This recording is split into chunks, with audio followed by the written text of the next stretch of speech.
Y entró el rey para ver a los convidados. Entre paréntesis, esto viene de la parábola anterior que habla de la fiesta de bodas del hijo del rey. ¿Se acuerda que fue a invitar y nadie quiso venir? Y después a uno lo forzaron a entrar y la fiesta fue llena de convidados. Y están en la fiesta del rey con los convidados. Ese es el contexto. Y añade esta parábola: y entró el rey a ver a los convidados en la fiesta de bodas. Y vio allí a un hombre que no estaba vestido de boda. Y le dijo: amigo, ¿cómo entraste aquí sin estar vestido de boda? Mas él, ¿qué hizo? Enmudeció. Cuando alguien enmudece, ¿qué es lo que no tiene? Palabra. No puede hablar, está mudo. Mas él enmudeció. Entonces el rey dijo a los que le servían, a los que servían ahí en la fiesta. 2 puntos. Y esto parece dramático y pareciera ser que se va a tratar de un hecho profético del fin.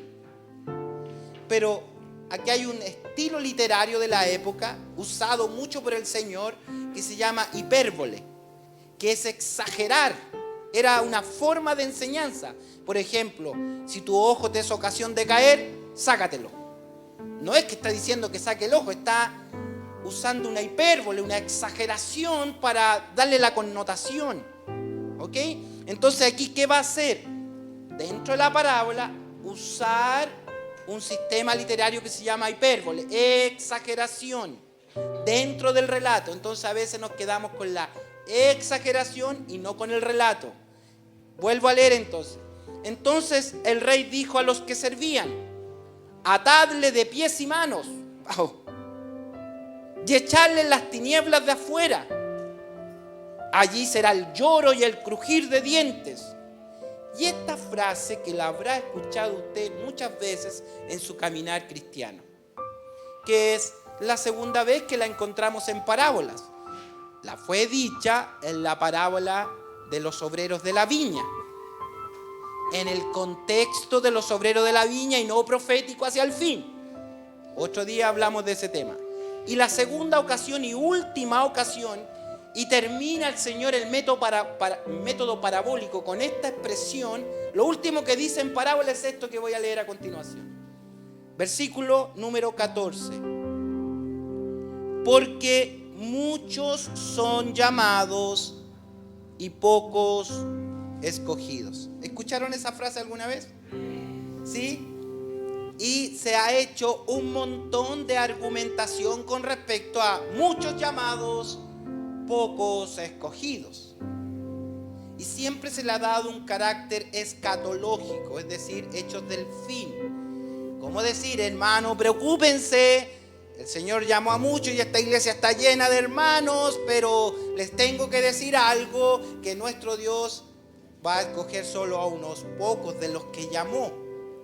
Entonces ahí nos empezamos a mirar todos con sospecha, ¿no? Entonces usted dice, no, el pastor, porque el pastor seguramente él es salvo, y empezamos como a buscar currículum, ¿no? Y siempre que hacemos ese ejercicio, no sé si ustedes lo han hecho, yo sí lo he hecho.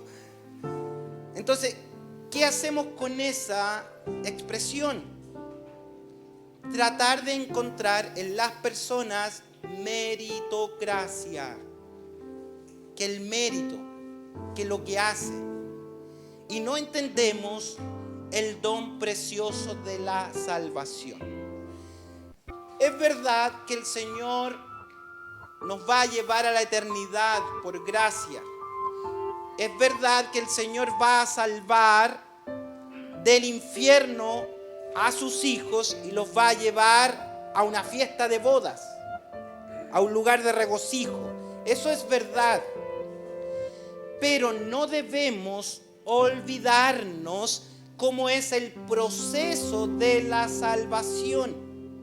Cuando Dios decide intervenir una vida por su soberanía, Él trabaja en esa vida en un aspecto completo, no parcial. Cuando yo miro el cristianismo solo con una liberación del infierno al final de los tiempos, me estoy perdiendo todo el paquete de la salvación, todo lo que comprende la salvación. Y la salvación, según lo dice Romanos 8, donde da el proceso completo, Romanos 8:28, a los que predestinó, o sea, los miró anticipadamente, a estos los eligió, y a los que eligió los llamó, y a los que llamó los justificó. Ya Carlitos nos enseñaba al principio del culto sobre la justificación. Y permítanme aquí hablar solo 2 minutos más de la justificación. ¿Qué es la justificación? La justificación es posterior al llamado, porque ¿cómo justifica si no está presente? Entonces, ¿qué hace primero el Señor? Lo llama, lo fuerza a venir porque nadie quiere venir. En la parábola que estamos leyendo hoy día viene de la fiesta de bodas, donde el Señor salió a invitar y llamó. ¿Y qué hicieron? La gente no quiso, dijo: tengo que trabajar, tengo que hacer esto, tengo que cuidar mi casa, mis bienes. Otros se enojaron tanto con la invitación que mataron a los enviados y no quisieron aceptar. ¿Qué dijo el Señor? Salgan por los caminos y traigan a los que encuentren en la entrada de los caminos. Y le dice: Señor, todavía hay espacio, la gente no quiere, aunque usted lo invita, no quiere. Entonces, ¿qué dice el rey? Fuérzalos, tráelos a la fuerza, fuérzalos, empújalos. Ponle una pistola en el cuello, pero tráelo. Los forzó a venir, porque el hombre no quiere venir.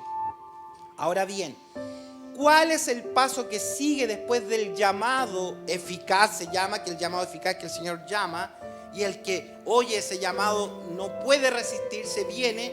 ¿Cuál es el paso que sigue al llamado? Es la justificación. ¿Y qué es la justificación? Es donde el Señor toma toda su vida, todos sus pecados, todo lo que usted merece, y usted merece infierno. Yo merezco infierno. Entonces, en un acto soberano, Dios toma mi culpa y la carga sobre un inocente. Un inocente que tiene que ser eterno. Ese eterno se llama Jesucristo. Porque el hombre ha transgredido la santidad de Dios. El hombre piensa que con una obra temporal va a salvarse, pero nosotros somos finitos. Nosotros entramos en la línea de tiempo y somos un punto en el universo. Imaginen que esto es el universo y aquí está toda mi vida, ese punto que ustedes ni siquiera ven ahí. Pero mi pecado no solo afectó ese punto. A lo de acá, lo ven el punto, ¿sí? Ya. No solo afectó ese punto. Mi pecado afectó la santidad eterna de Dios. ¿Me siguen? Toda la santidad de Dios está afectada por mi pecado. Yo transgredí la santidad de Dios. Y Dios está en todo lugar. Entonces mi pecado no solo tiene que ver conmigo, tiene que ver con Dios. Yo afecté la santidad de Dios. Entonces, aquí estoy yo. Y yo puedo hacer un montón, yo puedo autoinmolarme, decir: no, voy a salvarme por mi propia sangre. Ya, pero voy a resolver el problema. Supongamos que así sea. Voy a resolver los 80 años que vivo. Pero ¿cómo resuelvo esto de acá, la eternidad? Yo soy finito, ¿cómo voy a resolver algo infinito? Entonces, por eso no puede haber ningún salvador que no sea Cristo. ¿Por qué tiene que ser Cristo? Porque Él es eterno, Él es Dios. Entonces ponen al inocente, que es Cristo, lo ponen ahí y toman mi vida y le traspasan todo mi pecado al inocente, a Jesucristo. Y Él toma mi lugar. Entonces Él a cambio me justifica. ¿Qué es lo que es justificar? Es vestir con vestimenta de salvación. Yo que estaba con trapos de inmundicia por mis obras pecaminosas, fueron sacadas. Y el inocente me pasa sus vestimentas de salvación. Y en el libro de Dios se dice: este hombre es justo, es justificado. Y como soy justificado, tengo paz para con Dios, según lo dice Romanos 5:1. ¿Sí? ¿Lo leyeron Romanos 5:1? ¿Qué dice Romanos 5, versículo 1? Justificados, es el texto más precioso de la Biblia, de uno de los que más me gusta. Dice, justificados pues por la fe tenemos paz para con Dios. O sea, antes éramos enemigos de Dios y ahora tenemos paz para con Dios. O sea, hay un proceso de justificación, y como he sido justificado o vestido con la gracia del Señor, entonces ahora tengo libre acceso al trono de la gracia. Acerquémonos pues, como dice Hebreos 10, acerquémonos pues en plena certidumbre de fe, purificados nuestros corazones ante el trono de la gracia para encontrar el oportuno socorro, el oportuno abrazo. Eso es la doctrina de la justificación. Terminé los 2 minutos. Bien, entendiendo eso, fíjese la preocupación del Señor Jesucristo al finalizar su ministerio terrenal.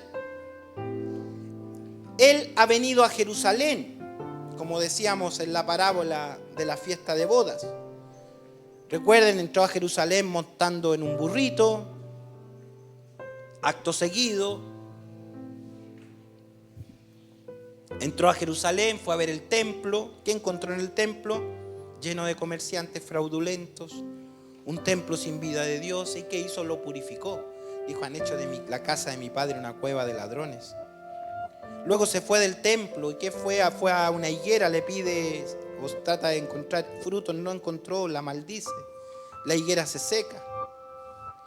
Y los religiosos se juntan y cuestionan al Señor porque dice con qué autoridad ha hecho todo esto. Y en ese contexto entonces el Señor va a decir sus últimas 3, pero en realidad 4 parábolas. ¿Qué parábolas dijo? La parábola de los 2 hijos. La parábola de los labradores malvados. La parábola de la fiesta de bodas del hijo del rey. Y al terminar la parábola de la fiesta de bodas del hijo del rey, les entrega esta parábola que es la parábola del vestido de boda. Entonces, ¿qué vimos nosotros en la parábola de la fiesta de bodas del hijo del rey? ¿Qué vimos ahí? Ya ese sermón lo revisamos y le pusimos a ese sermón el llamado irresistible. Y en esa parábola encontramos el llamado a Israel, quien rechaza el llamado de Dios, mata a los enviados, mata al mismo Señor Jesucristo. Se sentencia dentro de esa parábola que su ciudad va a ser destruida y ellos van a ser dispersados por el mundo entero, se van a quedar sin nación. Todo eso lo vemos en el llamado a Israel, un llamado que en definitiva es para que sean endurecidos. Y luego continúa esa parábola con los otros llamados a venir al Señor, pero que no quieren venir tampoco. ¿Y qué dice la parábola? Fuérzalos a entrar. Entonces esos serían los que fueron forzados. Entonces tenemos 2 grupos de personas, unos que han sido endurecidos, que es Israel, y otros que han sido forzados a entrar. Ahora, esos que han sido forzados a entrar también son Israel y también son los gentiles, también somos nosotros. ¿Cómo es eso? Lo explicó el apóstol Pablo a los romanos, donde dice que ellos han sido endurecidos en parte, pero que al final van a aceptar al Mesías, que fueron endurecidos para que se completara el número de los gentiles que han de ser salvos. Y al final van a ser forzados a entrar a las bodas del Señor. O sea, igual van a ser salvados por la gracia del Señor, porque el llamado del Señor es irresistible. ¿Hasta ahí vamos bien? Yo hice un pequeño resumen de ese sermón que ya vimos, ¿no? Entonces vimos unos que fueron endurecidos y otros que fueron forzados. Y ahí quedó la fiesta de boda, ¿cierto? Y ahí se acaba. O sea, el lugar fue lleno de convidados, dice la parábola, y se hizo una fiesta. Pero en esa parábola también se nos relató un número de aquellos que han de entrar, porque hay un cupo está llena de convidados, y cuando faltaba el lugar dijeron, fuérzalos a entrar. ¿Quiénes faltaban? Que se completara el número de los gentiles y se completara la entrada de Israel a la salvación. Son los misterios del Señor. Por eso que cuando el apóstol Pablo lo lee, lo entiende y lo expresa, dice, oh, profundidad de las riquezas y de la sabiduría de Dios. ¿Qué Él le enseñó al Señor? ¿A alguien le ha podido enseñar? No, es magnífico. Él se pone en pie y da la gloria de Dios. Dice, es extraordinario, nuestro Dios se gozó. Lo puede leer usted en Romanos. ¿Qué nos está hablando el Señor al finalizar su ministerio? Nos está hablando de la soberanía de Dios. Dios es soberano. Dios es soberano en su elección, es soberano en su llamado. Hay algunos que no les gusta la palabra elección. Dice, pero ¿cómo Dios es tan injusto para elegir a unos sí y a otros no? Nos cuestionamos y tratamos de entender al infinito con lo finito de nuestra mente. Pero Dios no es injusto. Dios no vino a salvar a todo el mundo. A ver, ¿qué doctrina es esa? Sí, yo les pregunto a usted, a ver, ¿Dios puede salvar a todo el mundo? Sí, puede salvar a todo el mundo. ¿Va a salvar a todo el mundo? No, no se van a salvar todos. Bueno, si puede salvar al mundo, ¿por qué no lo salva a todos? Porque no todos serán salvos. Vuelvo a repetirlo por si les quedó duda. ¿Dios puede salvar a todo el mundo? Sí. ¿Va a salvar a todo el mundo? No. ¿Qué significa eso? Hay una elección. Si usted va a la Biblia va a encontrar que siempre Dios eligió. Desde el Génesis al Apocalipsis encuentra a Dios eligiendo. Dios es un Dios que elige, pero no es injusto en su elección. No es injusto, no hay injusticia en Dios. ¿Por qué? Porque todos pecaron, todos están destituidos de la gloria del Señor. Y si Dios no elige a alguien para salvación, no es injusto porque lo deja en su condición que tiene. ¿Ok? Bien, entendiendo esto como base, porque de verdad en lo personal no me gusta tratar las parábolas sin el fundamento doctrinal. Porque son las parábolas, son donde se nos describen las verdades fundamentales del reino de los cielos. Entonces, ¿cómo vengo a estudiar una parábola sin comprender las doctrinas fundamentales de la fe? Las doctrinas fundamentales de la fe son la elección, la justificación. Después que el Señor lo justifica, ¿qué proceso sigue en nosotros? La santificación. Otro día le hablo de la santificación. Veamos. Entonces la soberanía de Dios nos mostró en la parábola de la fiesta de bodas que Él es soberano en llamar, en elegir, y es eficaz su llamado. Él los fuerza a entrar porque la gracia eso hace. Irresistiblemente los llama. Y continúa entonces el relato y nos va a dar otra parábola. Con todo esto que leyeron voy a volver a leer la parábola, como son 2 versos, a ver si lograron seguirme o hacia dónde apunta este sermón que le he titulado Vestido extranjero.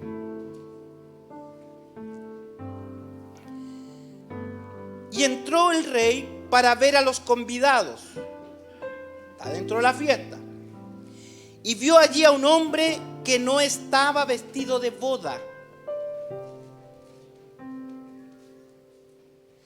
Le dijo, amigo, ¿cómo es que entraste aquí sin estar vestido de boda? Mas él enmudeció, no tuvo palabras. Eso es decir que no tiene nada que expresar. No tiene ningún conocimiento para expresar. No tiene ninguna verdad en su corazón. Nosotros hemos sido renacidos por la palabra de verdad en nuestros corazones. Entonces, si yo enmudezco es que no tengo palabra que contar, que decir. La palabra no entró a mi corazón. La palabra de Dios no está en mí. Entonces, él enmudeció. ¿Qué dijo el rey? A los que servían, atadle de pies y manos y echarle en las tinieblas de afuera. Allí será el lloro y el crujir de dientes. Y termina en este contexto de un hombre que no está vestido de bodas. Y él hace una hipérbole que hay que lanzarlo fuera y que será el lloro y el crujir de dientes. Y va a estar en tinieblas. Y expresa, porque muchos son llamados, pero pocos escogidos. Y si yo tomo esa frase y la saco de todo esto que le he dicho y la pongo aquí, puedo hablar lo que se me ocurra. ¿Verdad? Pero ya se dieron cuenta que esa frase está puesta dentro de una parábola que tiene una verdad central, y además esta parábola está puesta dentro de otra parábola que tiene otra verdad central. ¿Y cuáles son las dos verdades centrales en las dos parábolas? En la primera es la doctrina del llamado eficaz. La fiesta de bodas es el llamado eficaz. Dios fue a llamar y los trajo y los puso en la boda. Y la segunda doctrina es qué hace con los llamados. Los justifica. Entonces, la última parábola tiene que ver con la doctrina de la justificación. ¿Ya? Bien. Veamos esto entonces.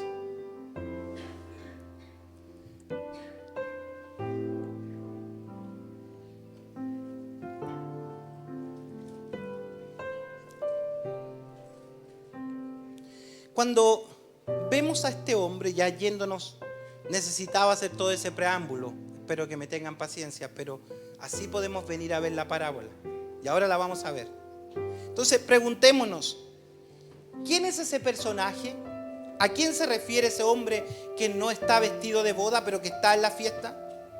Que ha llegado a ese convite, que le llaman de amigo. Y aquí da para mucho también el análisis descontextualizado, que se ha dicho que ese es el diablo. Como está, vino a entorpecer la fiesta y lo echaron a las tinieblas de afuera. Entonces el diablo es el diablo que no está vestido de bodas.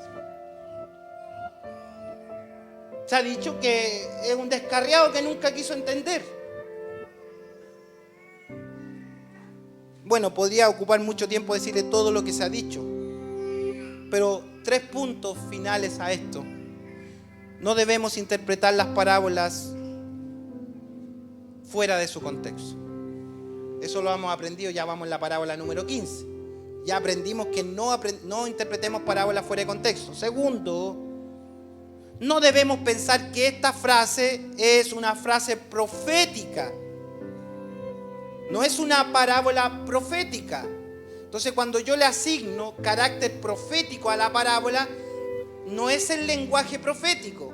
Es una historia terrenal para enseñarnos una verdad celestial.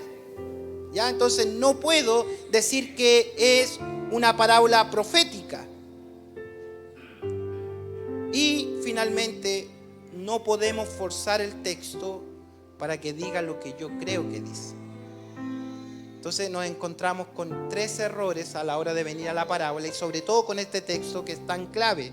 Y perdonen que yo haya usado tiempo para explicar bien las doctrinas de la elección, del llamado y la justificación. Porque si no entendemos esa doctrina, vamos a decir cualquier cosa sobre esto. Sobre todo de los llamados y de los escogidos. Bien, analicemos la parábola. Tenemos que ir nosotros desde el siglo XXI y posicionarnos en el contexto histórico inmediato de donde está siendo dada la parábola. ¿Qué entienden ellos por una boda que organiza un rey? ¿Qué entienden ellos por alguien que no está dignamente vestido en una fiesta que el rey ha hecho? ¿Cómo era esto de las vestimentas que el Señor habla? Entonces, viajemos y vamos a ese tiempo, y tengo que contarles que una boda real, en el tiempo en el que el Señor está dando la parábola, el rey decidía abrir su palacio o abrir su lugar de festividad cuando su hijo se casaba, y el rey había preparado la boda con mucho tiempo, y en esa preparación él había contratado muchos modistas, muchos sastres, muchas personas que trabajaban preparando túnicas de diferentes tamaños. Entonces, una boda no solo se preparaba la comida y la música, sino también había un lugar donde había muchos haciendo vestidos.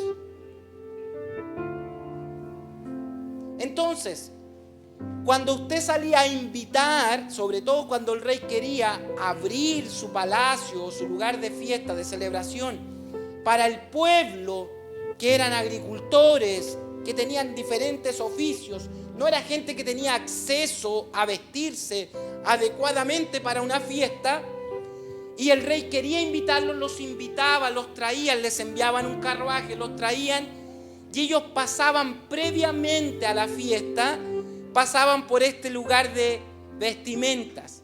Algunos se lavaban, se aseaban ahí y recibían su vestido. Y se ponían un vestido y entraban a la boda dignamente por todo lo que el rey había hecho con ellos.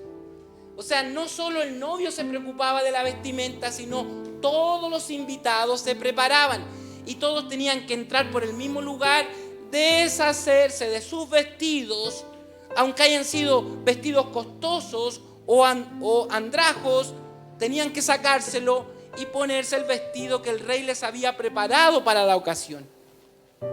Era un insulto para el rey el que usted no quisiera usar las vestimentas que le habían preparado y se metiera a la boda.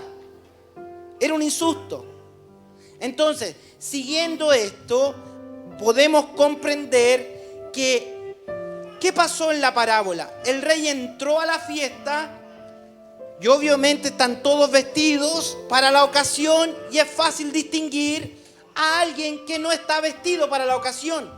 Entonces se van derecho, no voy a mirar a nadie acá, se van derecho y justo ese anda vestido con su propia vestimenta.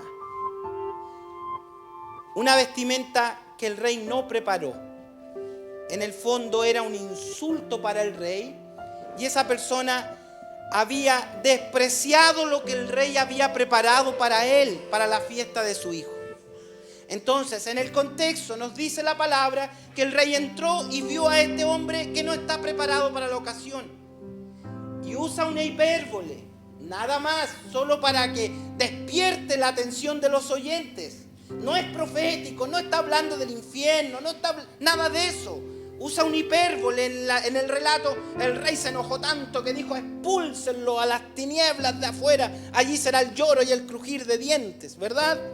Pero no está hablando del infierno, está hablando del presente, está hablando de la ocasión, de que a los que el Señor llamó, a estos tiene que justificar, tiene que sacarle sus vestimentas de inmundicia y ponerle vestimentas de salvación. Que nadie puede disfrutar el gozo con el Padre, la celebración con el Padre, si no está justificado. Que no me sirven sus obras de religión. No me sirve, no tiene nada que ver con una corbata o no una corbata. No tiene que ver con la liturgia, tiene que ver con mi vida. Que yo no puedo preparar vestimentas para venir a la presencia de Dios. Que yo con mi vida he preparado, como Eva y Adán, he preparado hojas de higuera. ¿Qué acababa de acontecer? Recuerden, tengo que poner la parábola en su contexto. ¿Qué acaba del Señor de maldecir? Una higuera que no tiene frutos. Y después la ven la higuera seca. Y hacemos conexión. ¿Quién se vistió con hojas de higuera? El hombre, la mujer, Adán, Eva. Cuando pecaron, cuando cayeron, cuando dejaron la gracia, cuando dejaron a Dios, ellos fueron y quedaron desnudos. Y en su desnudez toman hojas de higuera y se hacen delantales. Se las dieron de modisto y se hicieron delantales. Y ahora Dios está preguntando: Adán, ¿dónde estás tú? ¿Dónde estás tú? ¿Dónde estás tú? Y eso le habla de posiciones. ¿Dónde estabas y a dónde has llegado ahora? No habla geográficamente, porque Dios sabe exactamente dónde está cada uno de nosotros. Sabe exactamente lo que ha hecho, lo que hará, sabe todo. Entonces no es una pregunta geográfica de ubicación, como que necesitara Waze para encontrarlo. No, es una pregunta posicional, posición en Cristo. Posición en Dios. Has caído de la gracia. ¿Y qué hace el hombre que ha caído de la gracia, que está en delitos y pecados? Construye hojas de higuera. La higuera representa la religión vacía, sin fruto. ¿Cuándo maldice la higuera al Señor? Después de haber ido al templo. ¿Qué fue a buscar el templo? Adoración para Dios, y encontró comercio. ¿Me están siguiendo? Encontró liturgia vacía, rito religioso, hombres vestidos pero con andrapos. Eran hojas de higueras que tenían puestas y no están adorando al Señor. Entonces el Señor viene y quiere dar una imagen gráfica a sus discípulos. Miren, vine a buscar fruto, y maldijo la higuera. Maldijo esa forma de culto sin vida, sin Dios. Maldijo la higuera, las hojas de higuera. Y termina diciendo él, haga conexión. Vino una boda, están todos invitados, yo he provisto trajes de salvación y hay uno que no lo quiere. Él no quiso ponérselo. Dios lo proveyó, sí lo proveyó, pero no se lo quiere poner. No quiere la justificación provista por Cristo, por la gracia de Dios. Quiere sus propias obras de inmundicia. Entonces, ¿qué va a pasar con aquel hombre que no ha sido justificado por la gracia? No va a poder participar de esta fiesta. Hay otros mensajes que nos hablan qué pasará después, pero este pasaje solo nos está hablando de la necesidad de estar vestidos con el vestido que el Señor nos ha dado y no vestirnos como vestido extranjero. ¿De dónde saco esa palabra de vestido extranjero? Miren, vayan a Sofonías, por favor.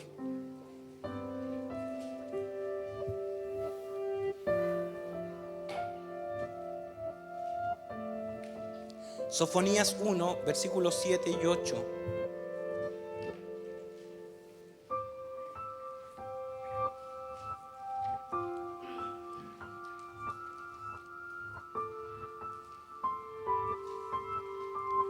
Dice el 7, lo encontraron Sofonías, profeta menor.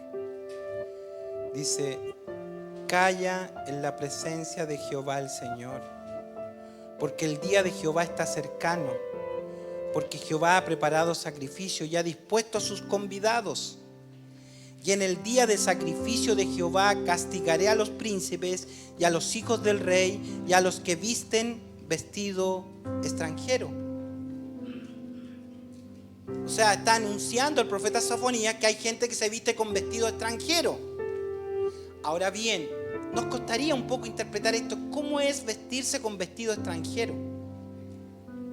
Me gusta como lo dice la NTV, y aquí ustedes lo van a comprender en mejor grado. Voy a leer el mismo verso como lo traduce la NTV. En ese día de juicio, dice el Señor, castigaré a los líderes y a los príncipes de Judá y a todos los que siguen costumbres paganas.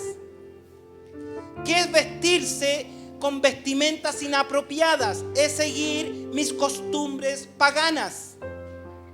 Cuando el Señor que lo llama, lo invita a venir, ha provisto una vestimenta de salvación para usted. ¿Qué debiera hacer yo? Aceptar las vestimentas de salvación. Vestirme con vestimenta de salvación. Disfrutar las vestimentas de salvación. Disfrutar de ser hijos del Señor. Dice Isaías 61, 10. En gran manera me gozaré en Jehová, mi alma se alegrará en mi Dios, porque me vistió con vestiduras de salvación, me rodeó de manto de justicia o de justificación, como a novio me atavió, como a novia adornada con sus joyas. Dios ha provisto para mí el ser justificado, el ser vestido para la ocasión. El unirme a Cristo con esta vestimenta que Él pone. Y tengo que dejar de lado mis propios argumentos, mis vestimentas, mis costumbres paganas. ¿Por qué el Señor está diciendo esto al final de su ministerio? Porque muchos vendrán y muchos serán engañados y muchos retrocederán del llamado y muchos rechazarán la verdad y muchos tergiversarán la verdad. Entonces van a tergiversar la verdad. Se van a transformar las personas en religiosos. Van a transformarse en personas que no tienen una vida íntegra delante de la justicia de Dios y quieren seguir viviendo su propia vida como ellos creen que es. Hay personas que vienen al Señor y siguen vestidos con sus trapos de inmundicia, con sus obras paganas. No hay ninguna transformación. No han aceptado la gracia del Señor que actúa en sus vidas. Entonces siguen viviendo tal como el mundo vive. La palabra del Señor dice que los que fueron justificados van a ser santificados, porque sin santidad nadie verá al Señor. Pero la santidad no es algo que yo proveo, no está dado por mí. Es el Señor que tiene que obrarla en mi vida. ¿Y cómo obra el Señor en mi vida? ¿Dónde está esta relación con el amado? No es mañana, no es después, es ahora, es hoy. Entonces cuando venimos al culto, cuando presentamos culto al Señor, cuando vivimos la vida de la fe, tenemos que vestirnos con vestimenta de salvación ahora. No en el futuro, es ahora que el Señor viene a ver si estoy vestido con vestimenta de salvación. Y hay una sola razón por qué el Señor lo expulsa de ese lugar, porque Él no quiso. Porque si los siervos no le hubieran dado vestimenta de salvación, ¿a quién hubiera castigado el rey? A los siervos. Oye, pero ¿cómo no le pasaron vestido? ¿Qué le pasa? ¿Le hicieron acepción de persona? ¿Qué le pasó? Nada de eso. ¿Qué hace? No, sáquenlo de aquí. ¿Cómo osa insultar todo lo que he hecho? Y esto parece una historia para Spielberg que haga su película. Pero esto es la realidad de la iglesia. Y lo hemos visto una y mil veces. Gente que se pone caretas de cristianismo. El Señor lo llamó de hipócritas. Pero nuestro lenguaje español tiene una palabra de una connotación muy negativa, hipócrita. Pero hipócrita viene del griego upokritis, que es una mascarilla, una máscara. Los actores antes se ponían máscaras para actuar. Entonces era una actuación. Entonces le dice, ustedes son hipócritas, son actores. Vienen, adoran, cantan, wow, se emocionan, pero son hipócritas, se sacan la máscara y siguen con sus trapos de inmundicia. Sigues con tus hojas de higuera sin dar fruto. ¿Para qué nos llamó el Señor al Evangelio? ¿Por qué nos forzó a venir? ¿Por qué nos tiene aquí? ¿Por qué nos tiene en esta relación con el Eterno? ¿Para qué? Para brindarnos sus vestimentas de salvación. Para que el Señor nos vista con vestimentas de salvación. ¿Cómo es el vestido para los escogidos entonces? Y quiero ir concluyendo este sermón esta mañana. La pregunta sería muy clave: ¿por qué el Señor está diciendo la parábola y por qué nos transmite la parábola a nosotros? Es ¿cómo identificamos a un escogido de Dios? Porque muchos son llamados y pocos son los escogidos. Y la parábola me está diciendo la clave para saber quién es escogido. Para que usted no espere llegar al final. ¿No? Que ¿cuántas veces nos han dicho eso? Cuando allá voy a ver. Allá vamos a ver. Entonces como que servimos a Jesús por si acaso. Como allá vamos a ver, allá se van a sacar las cuentas. Bueno, sí, no he sido tan malo después de todo. Tengo mis cositas como cualquier otro. Pues si no escarbáramos, cada uno tiene lo suyo. ¿Quién no habla así? A ver. Como que en el cielo se van a hacer concesiones, como que ahí vamos a llegar y Pedro va a estar una larga fila que vamos a esperar hasta que llegue nuestro turno y ahí vamos a ver si es que hay algo. Mira, fuiste malo, pero no tan malo al final. Algo hiciste, ya pase, nomás pase. Como que fuera así. Entonces, no corramos riesgo y por eso el Señor está preocupado y nos da la parábola y dice, oye, ¿saben qué? Muchos son llamados pero pocos escogidos, entonces les voy a dar la evidencia de un escogido para que no pierdan el tiempo. ¿Cómo saben que son escogidos? ¿Cuál es la respuesta? Que están vestidos con vestimentas de salvación. Pero todavía esa frase suena bonita, pero es bastante subjetiva, ¿no? Ya, pero de nuevo, pastor, ¿y cómo es que estoy vestido con vestimentas de salvación? Explíquemelo mejor. Bueno, yo no tengo mucha capacidad para explicar, pero el apóstol Pablo tenía mucha gracia. Y él lo dice así. En Gálatas 3:27 dice así: porque todos los que habéis sido bautizados en Cristo, de Cristo estáis revestidos.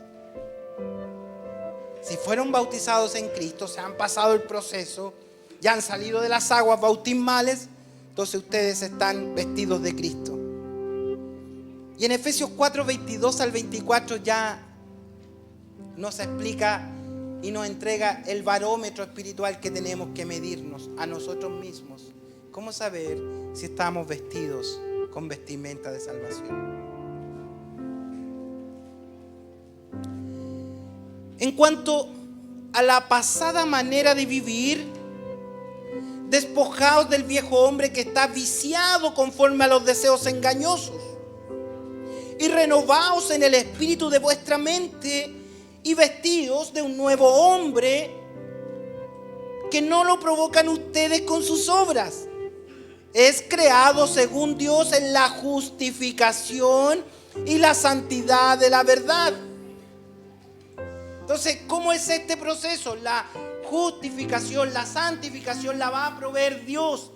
Si yo estoy siendo transformado por la gracia del Señor, es imperante, métaselo en la cabeza, es imperante la perseverancia. Usted no puede decir creer en Dios y no perseverar. Usted no puede decir yo creo en Dios a mi manera y voy a ir de repente, voy a ver, tengo agenda para ir, ahora no tengo problema, no, ahora estoy bien. Es como alguien que dice voy a ir al doctor cuando estoy sano. ¿Cómo está, hermano? Estoy re enfermo. Y fue al doctor, no, estoy esperando mejorarme para ir al doctor. ¿Quién dice eso? ¿Quién va al doctor cuando está sano? Alguien que es muy precavido. Pero por lo general vamos al doctor, sobre todo los hombres, cuando estamos ya, se nos está cayendo la oreja hacia pedazos. Ahí vamos al doctor. Esto es lo mismo en la gracia. Una evidencia de estar vestido es que usted persevera. Que usted viene. ¿Cuándo hay culto? ¿A qué hora hay culto? ¿Cómo es el culto? Voy a ir. Tengo miles de problemas, pero voy a estar. Voy a estar presente porque necesito ¿qué? Revestirme de Cristo. ¿Y cómo nos vamos revistiendo de Cristo? A través de la verdad, de la palabra. Y no es lo mismo que usted la lea en su casa.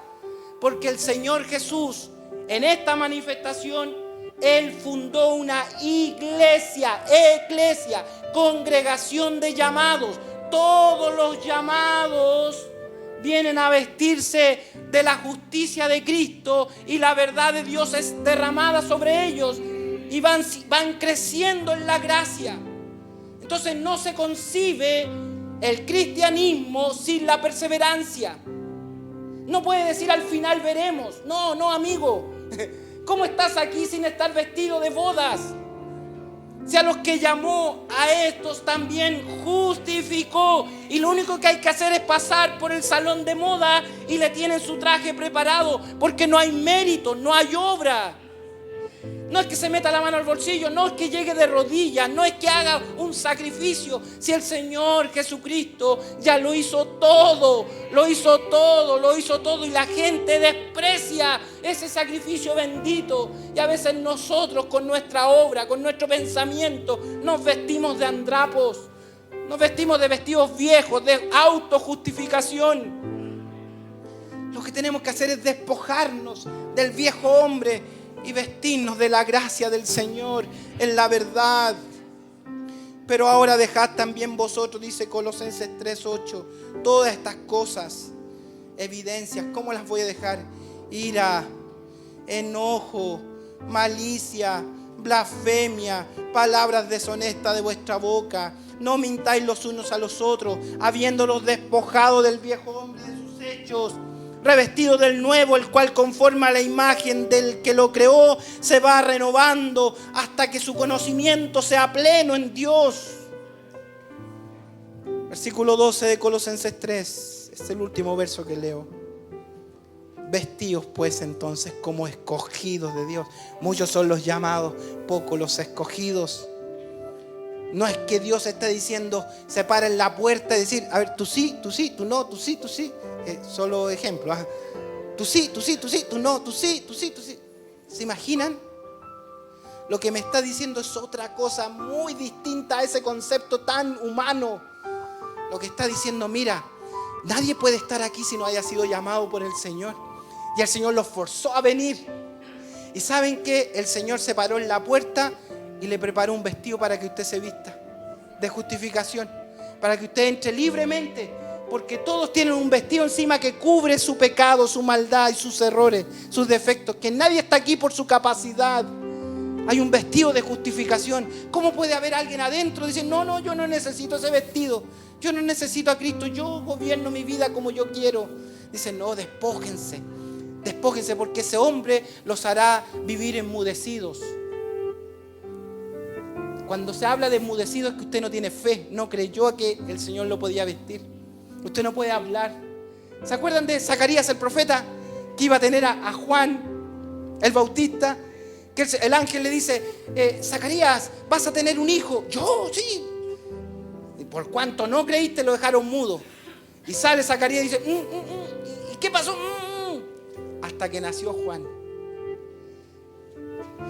Cuando mi corazón deja de creer, mis labios enmudecen. Y este hombre no pudo decir nada. Si entra el rey acá y dice, ¿pero por qué sigues vestido con trapos de inmundicia? ¿Por qué sigues tu vida y creyendo que tú lo vas a hacer bien si ya está demostrado con toda la evidencia bíblica que nadie puede? Que por eso tuvo que venir el Cristo eterno para reconciliar las cosas de la tierra como las del cielo. El único eterno que puede salvarnos es Cristo. No hay otro, no puede haber otro Salvador. Ninguna religión, ningún hombre, nadie sino Cristo, porque Él es eterno. Cuando Él murió, Él reconcilió la eternidad, porque el único que es eterno es Cristo. No podía ser otro Salvador. Y Él estaba dispuesto a dar su vida por nosotros para reconciliarnos con el Padre. Y ahora nos espera en la puerta de la gracia. Nos llamó y nos viste, nos justifica. ¿Para qué? Para trabajar en nosotros en un proceso de santificación. Esta tarde, al terminar mis palabras con este mensaje un poco más doctrinal, emanado de esta última parábola del Señor, Él nos dice, no se vistan con vestido extranjero. Ustedes son ciudadanos de la patria celestial. Ustedes no son de este mundo. Este mundo no tiene nada que ver con ustedes. Tienen temores por la nueva constitución. Tienen temores de la macro y la microeconomía. Tienen temores de qué va a pasar con ustedes. Tienen temores, tienen miedo qué va a pasar con sus hijos. Tienen temor del futuro. Tienen temor de los diagnósticos médicos. El Señor le dice, vístase con vestimenta de salvación. Y el Señor hará todo para llevarlo a la gloria. Somos conciudadanos de la patria celestial, no somos de este mundo, somos extranjeros, estamos viviendo de allegados en este mundo. Nuestra patria es la patria celestial, pero para poder entrar necesita vestimenta de salvación.